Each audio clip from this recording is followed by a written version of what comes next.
Kamala Harris snapped back at Donald Trump this Thursday over what she called his very offensive remarks about women.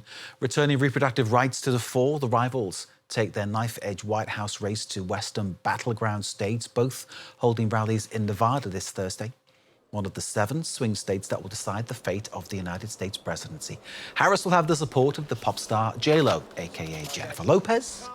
Trump has a rally planned, as well as a media op with the far-right polemicist Tucker Carlson. 4 million Muslims live in the United States.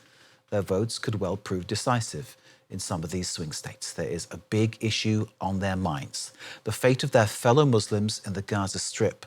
The United States bankrolls Israel's military with $3.3 billion each year and has given an additional $8 billion in recent weeks. In the 2020 US election, she voted Democrat. But Samra, a Muslim of Yemeni origin, says she will be voting for Donald Trump next week, accusing the Biden administration of not doing enough to end the conflict in Gaza. With Trump's history of anti-Muslim rhetoric, Samra describes her decision as a sacrifice. But she says it's one she's willing to take in the hopes that Trump will halt the violence in the Middle East. By voting for Donald Trump, I recognize what comes with the Donald Trump presidency. I'm willing to live in a state where there's, fear at home, where there's more stringent immigration policies, where there's, detrimental rhetoric. That's a sacrifice I'm willing to make as an Arab and a Muslim in America in order for us to save lives in Gaza. And she's not the only one in the Muslim community to have changed her mind about the Democrats.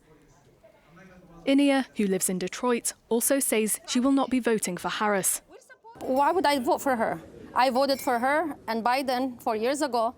Now I feel guilty. Never again I'm voting for. Probably Democrats are pro-war. This is the history of Democrats. They like war. I'm not voting for Democrats anymore, for sure. Others in the community say they will vote for Harris in the hopes of keeping Trump out of office. I do believe that Donald Trump, the way things are going, we will end up with a dictator in office. It'll be a scary world for Muslims. It'll be a scary world for women. In 2017, Trump sparked outrage among the Muslim community when he imposed a travel ban from several Muslim-majority countries.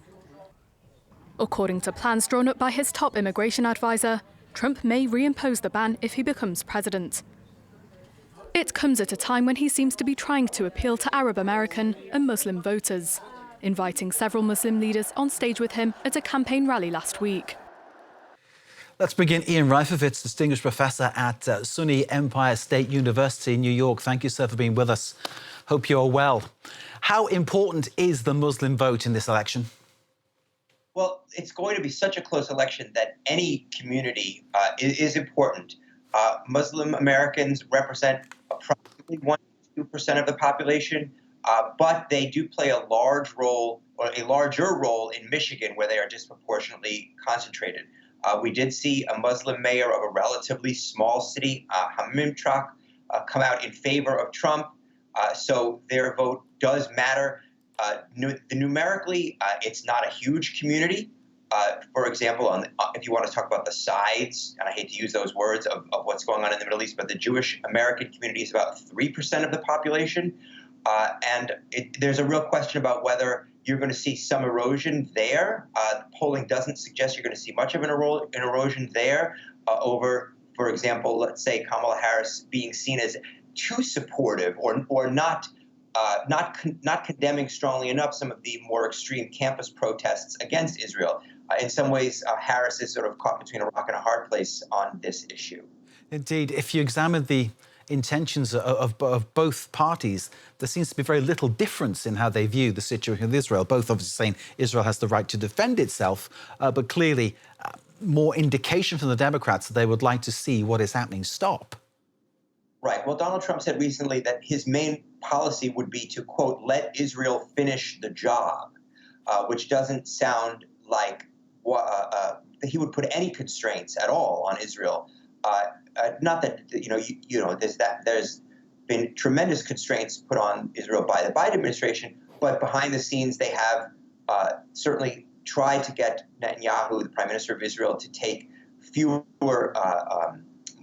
extreme measures, and you could argue that a Trump White House would give a green light to Netanyahu to do even more damage or operate with less constraints and less restraint when it comes to Gaza. Your report earlier, a few minutes ago, gave people some hope. I do think, it would have an impact on the election, as well as, more importantly, on the lives of the people in the Middle East, if there was some kind of truce announced between Israel and Hezbollah, and possibly one including Hamas before the election. We've got 5 days to go. There is always the opportunity for an October surprise. Well, today's the last day of October, and that would certainly be a big surprise that would help Harris. Indeed. We look and wait for that then, Ian. In terms of the way the world is looking at this, though, they look and hear the Biden administration saying to Netanyahu to be careful, to not kill civilians, to stop the violence.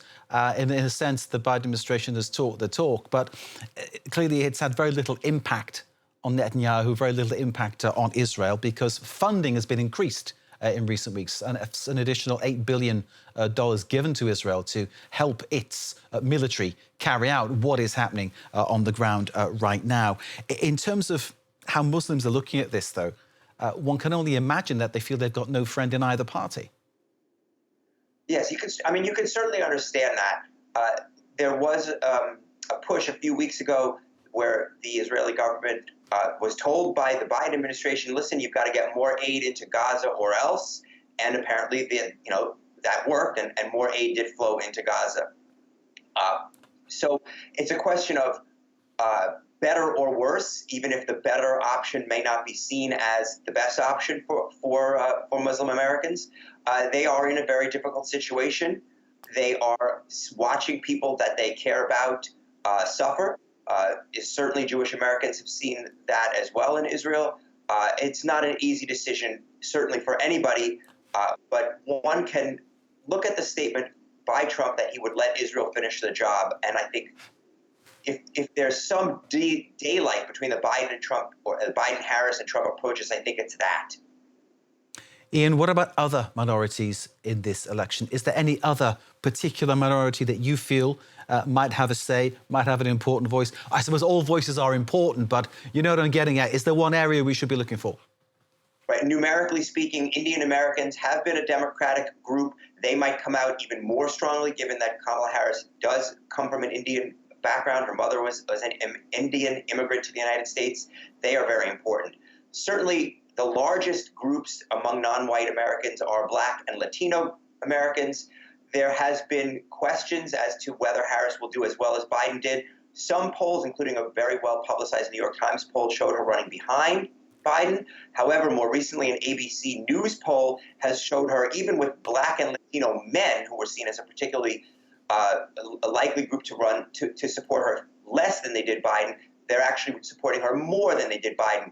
From this ABC News poll, Harris is running plus 74 among Black men compared to plus 60 for Biden, and Harris is running plus 27 among Latino men compared to plus 23 for Biden. So I think you've got evidence in both directions. At the end of the day, with an election that appears to be this close, every group matters, but I think we've tried to cover in the last couple of minutes some of the most important ones. Ian Reifowitz, as always, pleasure to have you here on France 24 and hear your very well-researched and well-thought-out opinions.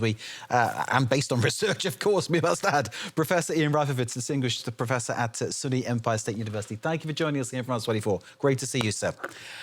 We'll keep you across all developments on the US presidential election campaign between now and November the 5th. That's next Tuesday and beyond.